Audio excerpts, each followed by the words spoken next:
What's going on, everyone? It's Adam and Craig with Grandstand Golf. This is our tournament preview for the 2021 WGC Dell Technologies Match Play. Craig, this is one of my favorite weeks of the year. We don't get many match play tournaments throughout the entire year. We usually have to wait for a President's Cup, a Ryder Cup, but this is one of my favorite weeks. Yeah, totally agree. I really think it's the only bracket going on right now, isn't it? Yeah, I think it's the only one. It's the only one that matters. That's right. Yeah. Okay, this is our quick preview show. A couple things to go over to get you set up for this week. So quick hitters for this week. It's a 64-player bracket-style match play competition. We have some pretty big names that have opted out. Tiger Woods, Gary Woodland, Brooks Koepka, Justin Rose, and Adam Scott. Interestingly, because the last year was canceled, we have 22 first-timers. Morikawa, Hovland, these guys are going to be high-ranked. First-timers, high-ranked. It's going to be completely different this year. Yeah. So Monday, we're recording this Monday morning. Pools and seating will be out right away. Wednesday, play begins. So note, it does begin Wednesday morning with pool play. Don't reserve a bunch of tickets and leave them until Wednesday to fill out, because you'll be very unhappy with how that works out. Absolutely. So we are at the Austin Country Club. The previous winners here: Kevin Kisner over Matt Kuchar, Bubba Watson over Kevin Kisner. Kisner's named there twice. DJ over John Rahm, and Jason Day over Louis Oosthuizen. Yep.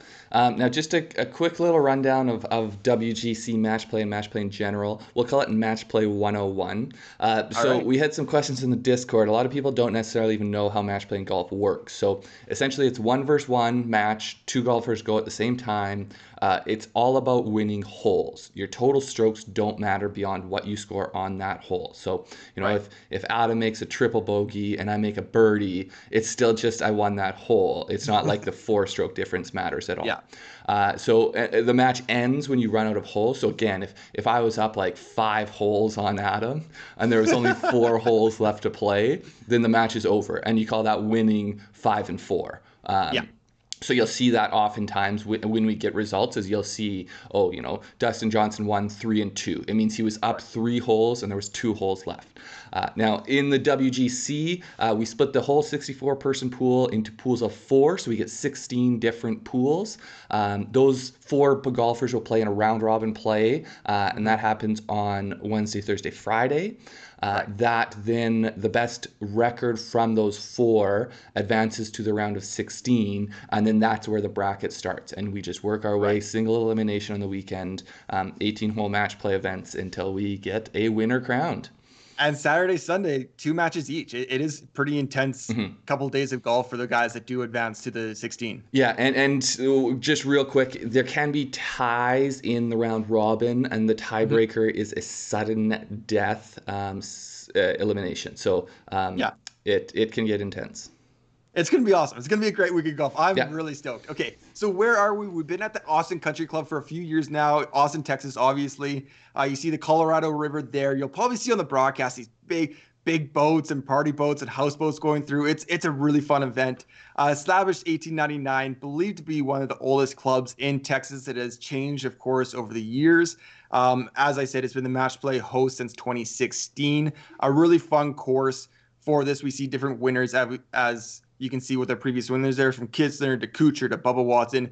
Anybody can attack this. It's a par 71, 7,100 yards. It's a Pete Dye design, something to keep note. I don't know that means Siwoo Kim's automatically going to get to the finals, but worth noting for sure. Yeah. Now, who has done well here before? So I struggled with this. Do I just look at who's done well in match play? Do I look at just who's done well the last 4 years that we've been at Austin? So I did a little bit of both. Maybe I bumped people up if they had better records that stretched back further. But starting out, Kevin Kisner. Like you said, he was on that list a couple times. He was our winner last time this was run in 2019, and then was runner-up in 2018. He was runner-up to one Bubba Watson. So Bubba won in 2018. He's advanced to weekend play, so he's made it out of his group in 5 of 9 times starting this event. So when you think that only 1 of 4 players is making it out of their group, 5 of 9 is a pretty good record. Yeah. Matt Kuchar, he is the 2013 winner. So again, that then goes back to a different course. But he was also last year's runner-up, and he has made it out of his group in 7 of 10 tournaments. So he's made the weekend in 7 of 10 times, which, I mean, Kuchar's not the golfer he once was, but that's still just a stellar record for match play here. Jason Day, he's a 2-time winner, 2014 and 2016. 2016 was the first time we were at this course, so he does have a win at Austin Country Club. But he hasn't actually made it out of his group since that win. So he got bumped down a bit just because we do have to look a little recency. Louis Oosthuizen, last one on the list. He's the only one here that doesn't have the win, but he's advanced to the weekend in 5 of his last 6 starts in the match play, and he's made it to the quarters, so the round of 8. In 4 of 6. So he's just been killing it. And he lost in the semifinals to Jason Day the first year at this course. So, he's made it all the way through and just come up short at the end. But he just seems to be super consistent at this format. Yeah, I mean, a lot of veterans on that list. I think there's going to be some confidence from the veterans with these new guys coming in. They have some history here, and they can take down these young guns in the match play. Yeah, the other thing that came up as I was trying to look at who to put on this list. A lot of the Europeans have better records than you would think, based on where they rank in the world. They seem to do better at match play than their world records would indicate. It's a different style of golf, and it's one that's kind of hammered home, I think, over there a little bit more. Yeah. Okay, so who's coming in hot? Who has the best form right now? Number 1 on my list is Bryson DeChambeau. He's coming off that win at the Arnold Palmer, but also followed that up with a 3rd place at the Players. So playing extremely well right now. He's going to be a hard guy. This new Bryson we haven't seen in the match play. What does a new Bryson look like? Is he just bomb it way ahead of everyone and be like, okay, I'll put it closer than you? Next up, Justin Thomas. Huge win to the Players. But before that, he wasn't playing as bad as people think. He had 3 top 15s in his last 4 tournaments. So he's been pretty steady. And then that huge win on the weekend at the Players. Next up, Paul Casey.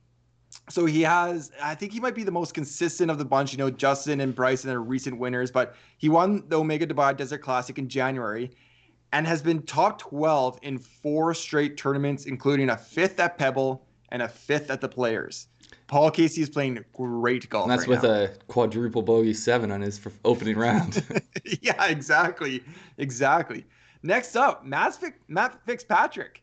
4 straight top 11 finishes, including a 5th at the Genesis. He won the DP World Tour Championship at the end of 2020, European Tour kind of final event. So playing really good and has carried over into 2021. He's also one of those guys that you think the playing style might suit match play fairly well, being that good of a putter. And yeah, exactly. Kind of the new generation Ian Poulter, maybe. I don't know. Sungjae Im is number 5 on my list. 5 straight top 25s in the last 7 tournaments. 5 top 25s in his last 7 tournaments. But in those last 7 tournaments, he's been no worse than 32nd. So 7 straight 32nds, 5 top 25s. He did play the Honda, did pretty decent there. So some momentum for Sungjae. Yep. That leads us to the most interesting man in the field. It's got to be Kevin Kisner this week. There's no way it can be anyone else. He is the defending champion. He's the only golfer to make the finals twice at Austin Country Club. He has that win in 2019, the runner-up in 2018. His record at Austin Country Club is pretty stellar. 14 win, 5 losses, 1 half. He's just, I don't know if it's just the course or his confidence or the match play. Like, he is a different beast when it comes to this event. But with him, he has no top 20s in 2021 in 5 events. So can he just kind of flip that switch for this event? I don't know. He'll be a very interesting man to have in the draw. Yeah, he doesn't try to go out there and win every week. So this is one where we do expect him to go out there and try to win. Sometimes he's just looking for 20th place finishes. Totally. But he knows he can win this. He knows he can win this. Yeah. Okay. DFS tactics. This one's interesting. We don't have our model. We're going to our DFS tactics this week instead of the model because it's a completely different week. It's going to get interesting how to do DFS this week. So it's all about optimal builds. When you're building your bracket or you're building your lineup of 6 players, you need to look at your bracket. You need to pick 6 golfers that can all meet in the semifinal or the quarterfinal round of 8. They need to have that possibility of an optimal lineup. Never pick 2 golfers in your lineup in the same pool. Don't even have it so they're meeting in the Sweet 16. You want to optimize your lineup. That's what you have to do. Rule number 2, don't forget rule number 1. If you're building multiple lineups, you can't just you can't just pile golfers in. You need to see how this story will work for them to come together. Yeah, I mean, if you've played a lot of, say football DFS, it's like picking 3 running backs from the same backfield. Like you're just limiting your upside. You're not going to win. Yeah, exactly. Finally, rule number 3: upsets will happen. Take a look at the history of this event. A lot of upsets happen. The past 7 finals have all had a golfer ranked 16 or higher. So that means people coming out of Pool B, Pool C, Pool D, all 16 or higher. Upsets happen. There's no, it's been very rare to get, in an NCAA tournament, you get 1 seed and 1 seed. That doesn't happen here. That doesn't happen at all. And then going back to just 2019 in the pool play, of 16 top-ranked golfers, only 5 made it out. So there's a lot of kind of the Pool B making it out, Pool C, and even Pool D making it out. A lot of upsets happen. Yeah. And just if it's not clear, what Adam's saying in the pool, so they have pool, so like the top 16 players are Pool A. So then people from Pool B, C, and D, you'll get 1 of each of those players. So it does kind of get confusing because then those guys will go into a pool, whereas the 4 of them together. So when he's saying guys from Pool B or C, he means essentially just guys from outside the top 16. So we're going to have a lot of Illinois situations. We're going to have a lot of number 1s that don't make it out. Just pick accordingly. Yeah, exactly. So it's a little bit different week for us. As we said, Monday lock or Wednesday morning lock. So what are we doing this week? We have the PGA.com bracket challenge. That link is below. You just fill out a bracket. We're going to play against each other. It's going to be really fun. We put together a sheet, the Austin Country Club match play records. You can see all the records of all the golfers that have played here per year. That link is below as well. That's a Google sheet. We will do our typical pick show, sleeper show. Those will be out Monday as well. And then a brand new bracket show. We're going to fill out our brackets. We're going to do a video for you. How are we kind of conceptualizing this bracket? That's going to be out either Monday night or Tuesday morning. We're on the West Coast, so it might be late for people on the East Coast. Yep. It's going to be a packed week. That's not even accounting for Punta Corrales. I know. That's just match play.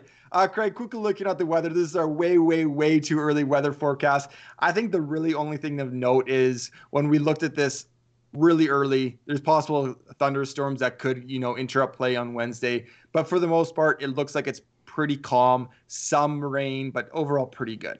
Yeah, it looks like a little bit of wind on Thursday, but that'll really depend on that storm that might come through. I'm not putting a whole lot of weight to weather in terms of how it's going to influence any picks that I'm going to make. Yeah, putting it to the side pretty much. Yeah.